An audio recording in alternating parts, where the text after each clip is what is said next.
Hello student, कैसे हैं आप लोग। आज हम पढ़ाने वाले हैं आपको किरचॉफ्स लॉ। कई बच्चों ने डिमांड किया था कि सर किरचॉफ्स लॉ का वीडियो भेज दीजिए, किरचॉफ्स लॉ में प्रॉब्लम है। तो मैंने कहा किरचॉफ्स लॉ पढ़ा देंगे। चलिए, तो आज हम लोग स्टडी करेंगे किरचॉफ्स लॉ कैसे जो है सॉल्व किया जाता है उस पर बेस्ड न्यूमेरिकल। सबसे पहली चीज तो किरचॉफ्स लॉ की अगर हम बात करें तो किरचॉफ्स ने दो लॉ दिए हैं। पहला है आपका जंक्शन रूल, यानी कि जिसमें हम करंट को लेते हैं, जंक्शन रूल। और दूसरा है आपका लूप रूल, ओके, जिसमें हम पोटेंशियल को लेते हैं। तो पहला है जंक्शन रूल। सबसे पहले हम किरचॉफ्स लॉ पर चलते हैं।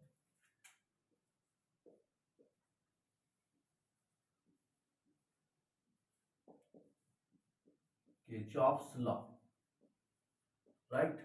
तो किरचॉफ्स लॉ के दो रूल हैं। First rule is called the junction rule, junction rule, junction rule. आप लोगों ने जंक्शन सुना होगा कि जंक्शन कहाँ पे सुना है आप लोगों ने? जंक्शन सुना होगा जैसे रेलवे स्टेशन।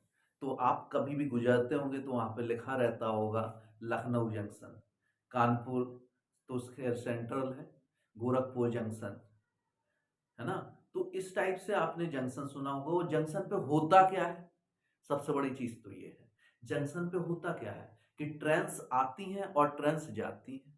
यानी कि जितनी ट्रेन्स आती हैं उतनी ही ट्रेन्स जाती हैं।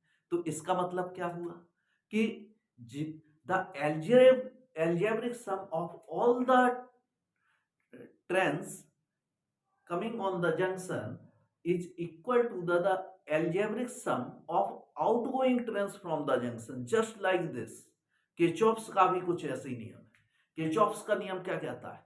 किरचॉफ्स का नियम कहता है कि the all algebraic sum of all the currents meeting at a junction is equal to the algebraic sum of all the outgoing current from that junction, है ना। जैसे जस्ट एक ये पॉइंट है, that is the junction point. जितनी current, कुछ currents को हम बना लेते हैं, कई करंट्स इधर बना लेते हैं। जैसे मान के चलिए हमने इतना करंट्स बना लिया, कुछ करंट्स को हम लोग इनकमिंग कर देते हैं। जैसे ये करंट्स I1, कुछ को आउटगोइंग कर देते हैं। तो I1, I2, I3, I4 and I5, right. तो ये रूल क्या कहता है कि जितनी इनकमिंग करेंट्स हैं मीटिंग एट ए जंक्शन, जिस जंक्शन पे मीट कर रही हैं, उतना the algebraic sum of the outgoing current from that junction. That means जितनी भी इनकमिंग करेंट्स हैं इस पॉइंट्स पे मिल रही हैं, इस पॉइंट्स को हम ओ मान लेते हैं, उन सबको ऐड कर देंगे। यानी कि I1 मीट कर रही है, फिर तुम्हारी I3 मीट कर रही है, और फिर आपका I5 मीट कर रहा है। आउटगोइंग कितना है? आउटगोइंग करेंट्स का सम कितना है? देखिए, आउटगोइंग है I2 एंड I4। तो ये किसके बराबर होगा? जो जा रही है करंट, यानी कि outgoing current from that junction. देखिए, incoming currents will be the sum of incoming current will be equal to the sum of outgoing current। यही आपका किरचॉफ्स लॉ है। हम लिख सकते हैं sum of incoming current, incoming current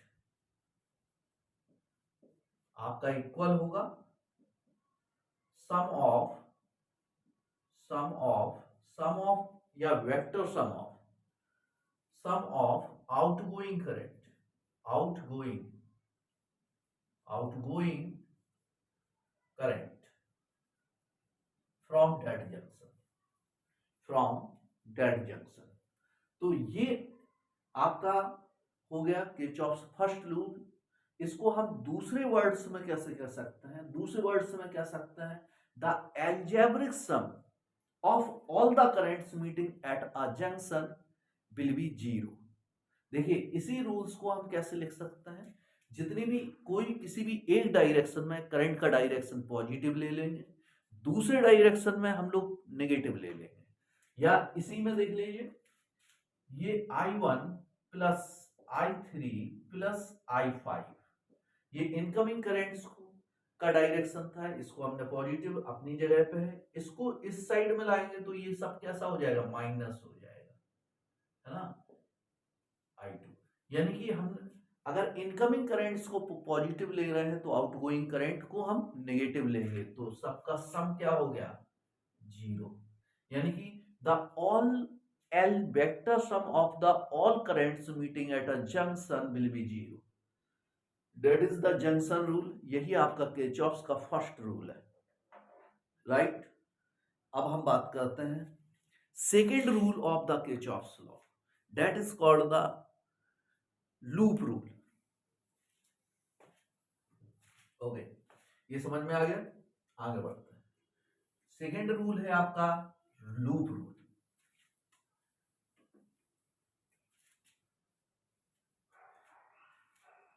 second rule loop rule. Loop rule, अब देखिए loop rule क्या है, कोई भी क्लोज्ड एक लूप देंगे, कैसे बनाएंगे, जैसे मान के चलिए हमने यहां पे एक लूप बनाया है, दूसरा और तीसरा हम ये देखते हैं, थर्ड ये हमने एक जो है बना लिया, इसको ए बी सी डी और ई एफ हमने इसकी लेबलिंग कर दी। बैटरीज लगा दें, E1 E2, resistance R1 R2 and R3, resistance R1 R2 R3, batteries E1 and E2, right. तो ये आपका जो है एक हमने रफली फिगर यहां पे बनाया है, देख सकते हो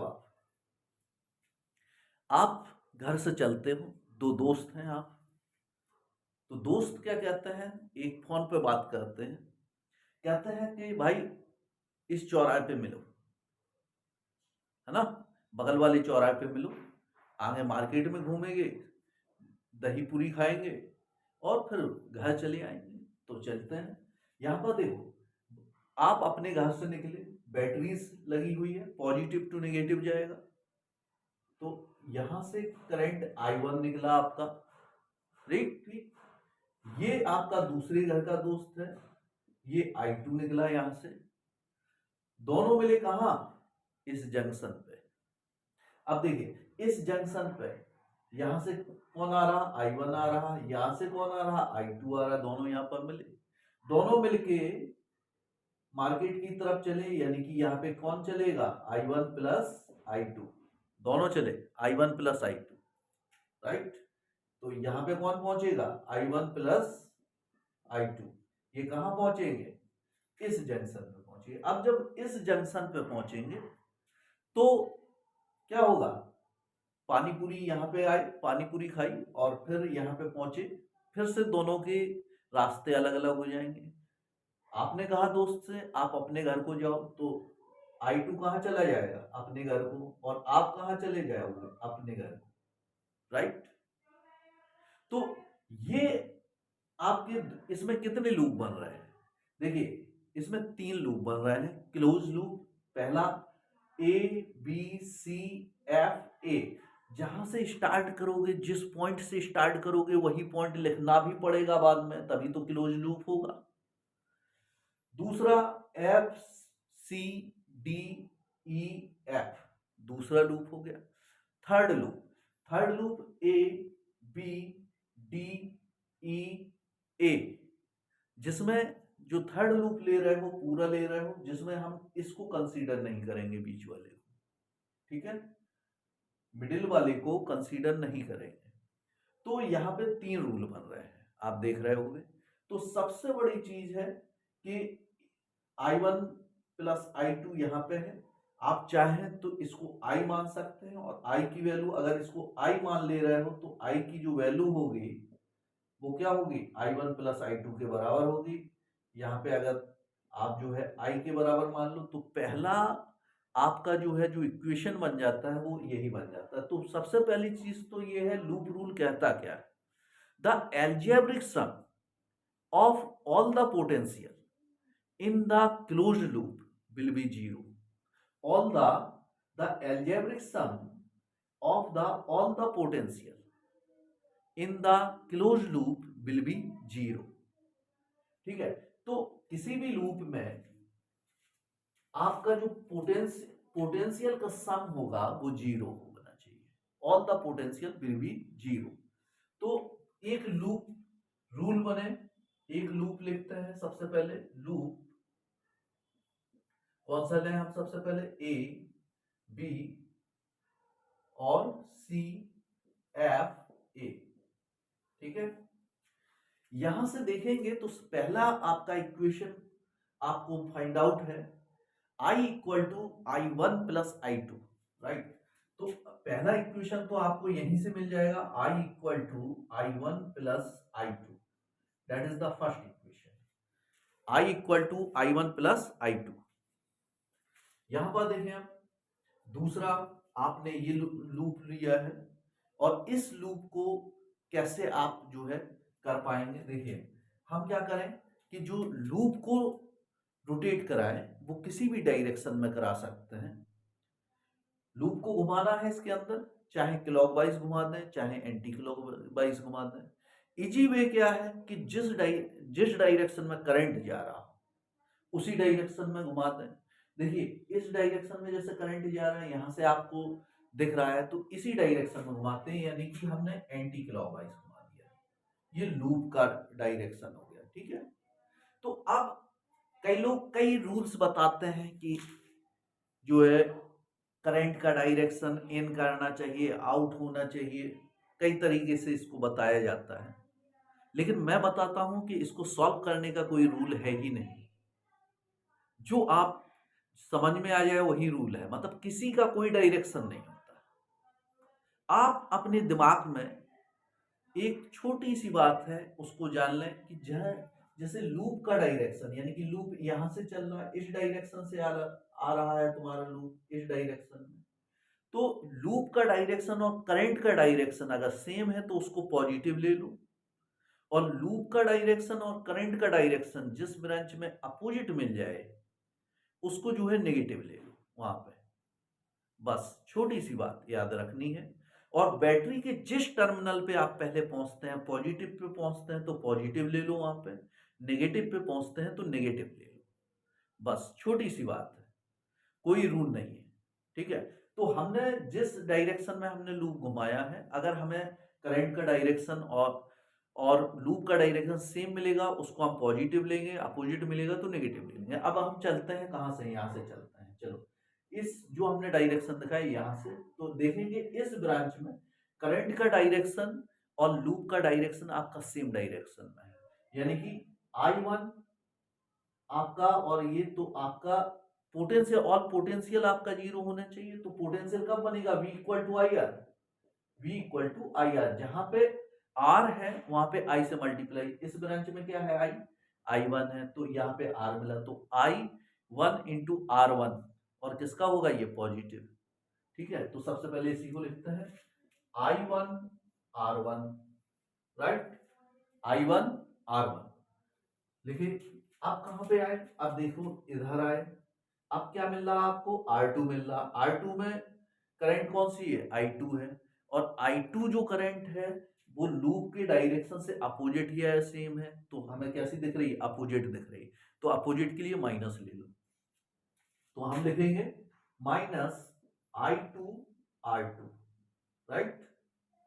I2 R2 हमने ले लिया क्योंकि अपोजिट था। अब हम कहां पहुंच रहे हैं, लूप इधर से बढ़ेगा तो किस पे पहुंच रहा, पहले पहले पहुंच रहा प्लस वाले पे, तो हम E2 को क्या ले लें, प्लस E2, प्लस का E2 ले लिया। अब हम आगे बढ़े, आगे बढ़े, देखो आगे बढ़े, अब किस पे पहुंच रहे हैं हम, पहले कौन से किस टर्मिनल पे पहुंचे, E1 के नेगेटिव टर्मिनल पे पहुंचे तो E1 किसका ले लेंगे, नेगेटिव का ले लेंगे, that is the E1 equal to 0। ठीक, तो हम इसको सही से लिख लें, I1 R1 minus I2 R2 equal to E1 minus E2। ये हमारा सेकेंड इक्वेशन हो गया। देखिए दो इक्वेशन हम लोगों ने फाइंड आउट कर लिए। पहला equation I equal to I1 plus I2 और सेकेंड इक्वेशन हमारा ये आ गया।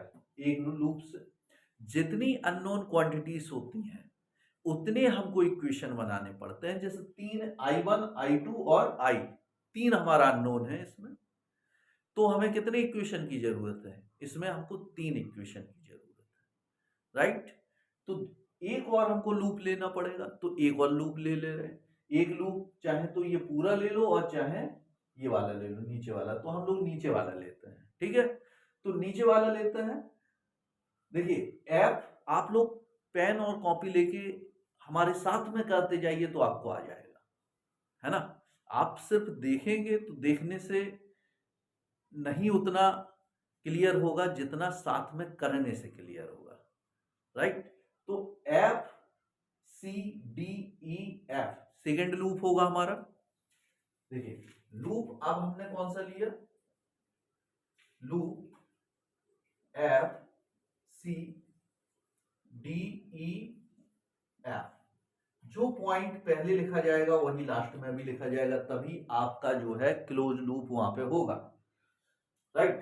तो इसमें देख लीजिए, इसमें भी हमने घुमा दिया लूप, एंटी क्लॉक घुमा दिया। ऐसा कुछ नहीं है, आप इसको क्लॉक घुमाए या एंटी क्लॉक घुमाए, कैसे भी आपकी मर्जी है। बस याद ये रखना है कि करंट और लूप का डायरेक्शन सेम डायरेक्शन में हो तो पॉजिटिव ले लेना, और अगर अपोजिट होगा तो नेगेटिव ले लेना, राइट। तो यहां पे चलें, यहां से चल रहे, यहां से चलें, तो देखिए लूप का डायरेक्शन करंट का डायरेक्शन सेम है। किस पे पहुंच रहे हैं हम, R2 पे, तो I2 R2 पॉजिटिव आएगा, तो I2 R2 कैसा आया, पॉजिटिव आया। फिर कहां पे आ गए, यहां पे आ गए R3 पे, और ये करंट आपका I है, यहां पे I है, तो I और लूप का डायरेक्शन कैसा है, इसमें भी सेम है। तो हम क्या लिखेंगे इसको, I R3 क्या लिखते हैं, प्लस का I R3, ठीक है। या I1 प्लस I2 भी इसको लिखा जा सकता है, ठीक है। तो I R3 अब कहां पहुंचे, अब देखो इधर पहुंचे, और कहां पहुंच रहे हैं हम, negative terminal of the battery E2, negative terminal of the battery E2 पे पहुंच रहे हैं। तो E2 किसका लिखा जाएगा, माइनस E2, E2 किसका लिखा जाएगा, माइनस E2 इक्वल टू 0। अब यहाँ पे I की जगह पे क्या लिख लें, I1 प्लस I2, तो यहाँ पे I2 R2 plus I1 plus I2 R3 equal to E2, right. अब देखिए इधर इसको और अंदर मल्टीप्लाई करें, तो I1 R3 और यहाँ पे I2 और R2 plus R3 equal to E2, ये आपका थर्ड इक्वेशन हो गया, राइट है, थर्ड इक्वेशन। अब इनकी जैसे न्यूमेरिकल जो भी आएगा उसमें इनकी वैल्यू R1 R2 R3 की वैल्यू होगी, E1 और E2 की वैल्यू होगी। तो आपके तीन लीनियर इक्वेशन, दो या तीन लीनियर इक्वेशन यहाँ पे फाइंड आउट हो जाएंगे। तो मैथ में जैसे हम लीनियर इक्वेशन को सॉल्व करते हैं, 2x plus 7y equal to 5, 4x minus 3y equal to 10, इस टाइप के जो लीनियर इक्वेशन को हम लोग सॉल्व करते हैं, वैसे ही इन दो या तीन इक्वेशन जो भी बन रहे होंगे उनको सॉल्व कर देंगे, तो आपकी ब्रांच में जो है I की वैल्यू फाइंड आउट हो जाएगी। यही है आपका दोनों किरचॉफ रूल हुआ। तो मुझे आशा है कि आपको समझ में आया होगा, और देखते रहिए ऐसे ही इंपॉर्टेंट टॉपिक्स के साथ में हम मिलते रहेंगे। वीडियो अच्छा लगा हो तो एक लाइक और एक शेयर जरूर कीजिएगा अपने फ्रेंडों के साथ में, ताकि हम आपके लिए और अच्छे वीडियो बना सकें। हमको आपके इस प्यार से मोटिवेशन मिलेगा। Thank you.